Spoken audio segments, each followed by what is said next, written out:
Hi friends, welcome to Sugindiya channel. இன்னைக்கு என்ன recipe பார்க்க போறோம்னா கோதுமை அல்வா. அது எப்படி சிம்பிளா டேஸ்டியா பண்ணலாம் வாங்க வீடியோக்கு போகலாம்.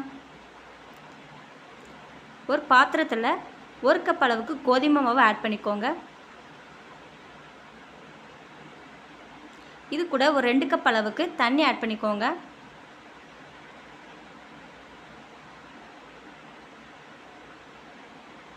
இப்போ நல்லா கலந்து விட்டுக்கோங்க.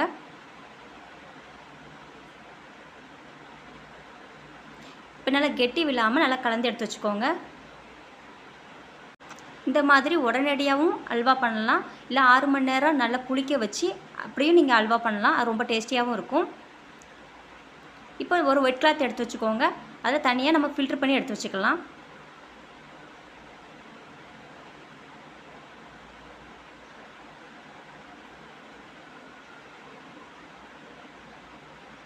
இப்போ இந்த மாதிரி நீங்கள் ஃபில்டர் பண்ணி தனியாக எடுத்து வச்சுக்கோங்க. நெக்ஸ்ட்டு ஒரு பேன் எடுத்துக்கோங்க. அதில் 3 டேபிள் ஸ்பூன் நெய் ஆட் பண்ணிக்கோங்க. இது கூட ஒரு 10 முந்திரி ஆட் பண்ணிக்கோங்க. இப்போ நல்லா கலந்து விட்டுக்கோங்க. லைட்டாக செவந்து வரட்டும். இப்போ இதை தனியாக நம்ம எடுத்து வச்சுக்கலாம். இந்த ஸ்டேஜில்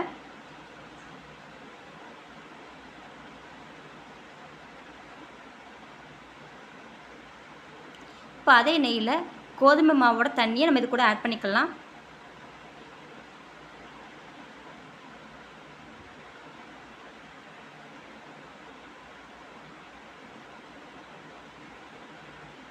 இப்போ நல்லா கலந்து விட்டுக்கோங்க.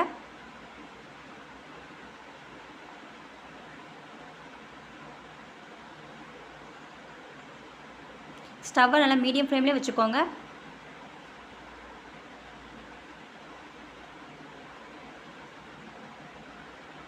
இப்போ நல்லா கலந்து விட்டுக்கலாம்.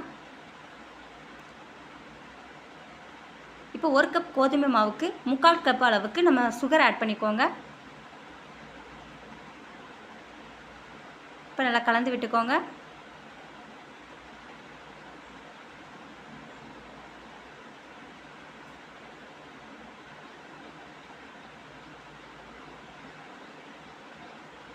இப்போ அடி பிடிச்சிடாமல் நல்லா கலந்து விட்டுக்கோங்க. இது கூட 1 டீஸ்பூன் நெய் ஆட் பண்ணிக்கோங்க.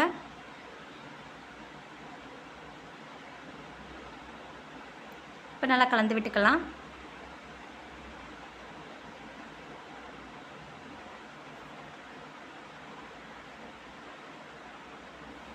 இப்போ ஒரு 1/4 டீஸ்பூன் கேசரி பவுடர் ஆட் பண்ணிக்கோங்க.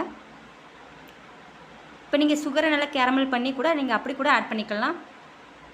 இப்போ நல்லா கலந்து விட்டுக்கோங்க. நல்லா கொதித்து வெந்து வரட்டும். இப்போ இந்த ஸ்டேஜில் நம்ம வறுத்து வச்ச முந்திரி ஆட் பண்ணிக்கலாம். இப்போ நல்லா கலந்து விட்டுக்கோங்க. நல்லா தண்ணிலாம் சுண்டி நல்லா வரணும்.